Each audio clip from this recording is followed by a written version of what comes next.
We'll start with Steve McGehee, News 9.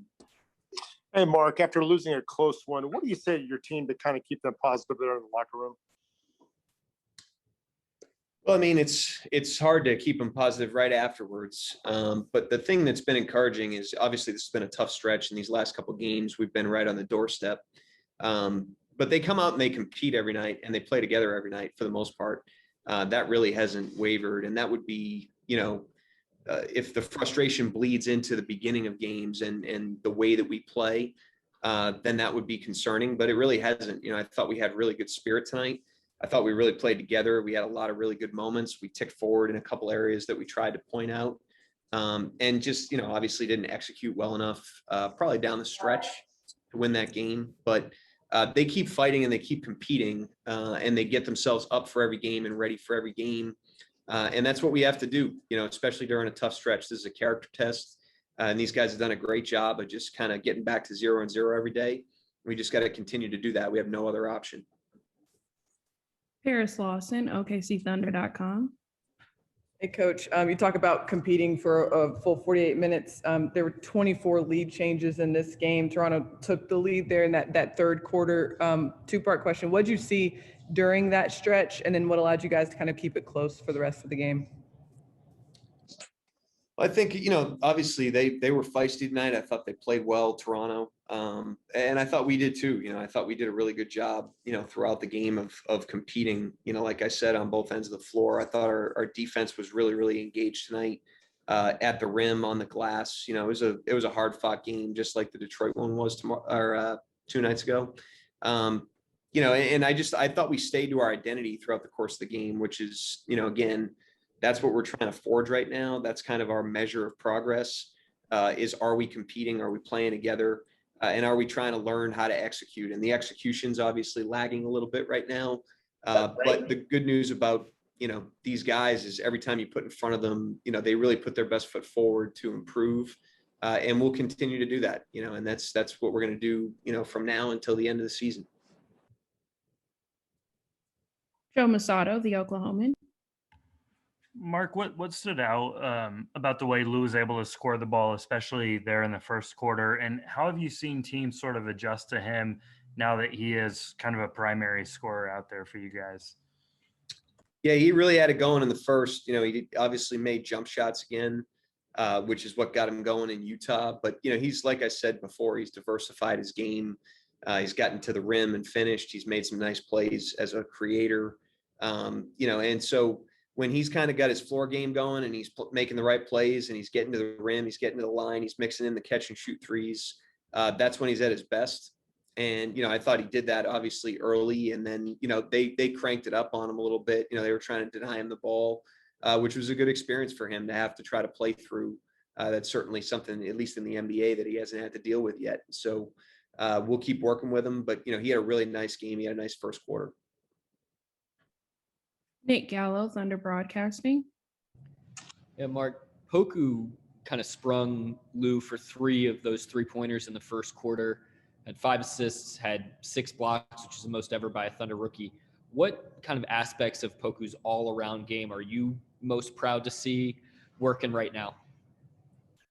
Well, yeah, I mean, it's just a sign of progress for him. And, I think he gets frustrated when he misses shots. He expects the ball to go in. He's really put some work into it, and he's obviously shot it a lot better as the season's gone on. So I thought he got frustrated by the misses tonight. But, what he has to understand, and what we all have to understand, is basically, the guy, he protected the rim tonight. He was all over the rim. He had a couple plays where he really stuck his nose in the play physically for some of those blocks. One of them was really loud, I think, in the third quarter.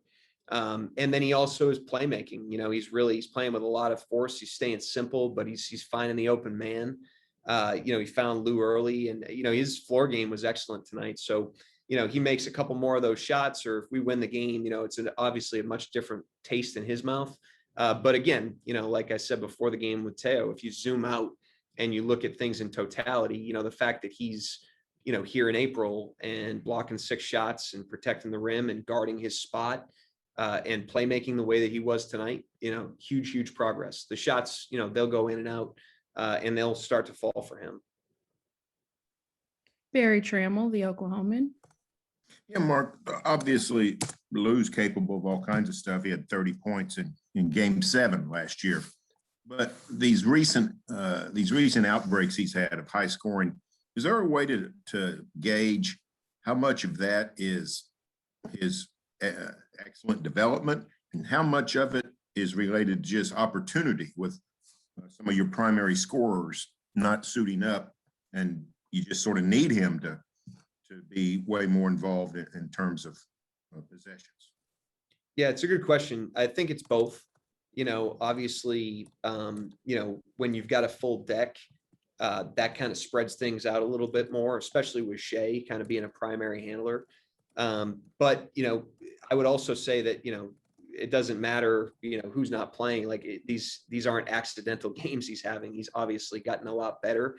And that's one of the best things about, the situation we're in terms of looking at things through the developmental lens is like, we're learning a lot about all of our players right now, having to elevate to different roles. And Lou is a great example of a guy that is kind of rising to that. And he's proving that he can handle more of an offensive load. And so, at a later point in time when, you reintegrate other players back, these are things that, these are lessons he can carry forward. And also for me and for us, we now know what he's capable of and can feature that a little bit more. That's the benefit of what we're doing right now, by exploring these guys in different roles and by focusing on, their individual development through these games. We're definitely learning a lot about him and all of our players.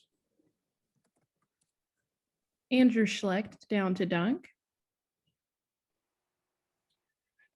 Coach, you only had one field goal from the 4-minute mark on in the fourth quarter. I don't know if there's anything you saw or if you'll have to go back to the tape, but I just didn't know if there's anything specific that you saw that went wrong in those last 4 minutes. I thought, I give them credit. I thought they played a couple zone possessions that, we didn't handle great. They also really pressured, and we didn't handle that great. And then I thought there were some possessions where we had quality possessions and we just, for whatever reason, it just didn't turn out the way that we wanted it to. But, these are close games that we're trying to close with guys that are in different roles and that they've been in the situation before, but probably not in the role that they're in. And we just got to learn from it. I mean, the possession game, the last 6 minutes of games is a different animal on both ends of the floor. It's way more about execution. The physicality goes up. It's a really different, feel and game than the floor game, minutes 1 through 42. And so it's just a lesson that every player has to learn. I think that's something Shea had to kind of grind through early in the season this year is, how to handle the possession game down the stretch, as a primary creator, and, obviously grew through those experiences and did a great job. And that's what we've got to do again, as we're in these situations. We got to learn from them. We got to handle them better the next time we're there. Hopefully we're back there sooner than later. Thank you, Coach. Have a good night. All right. Thank you.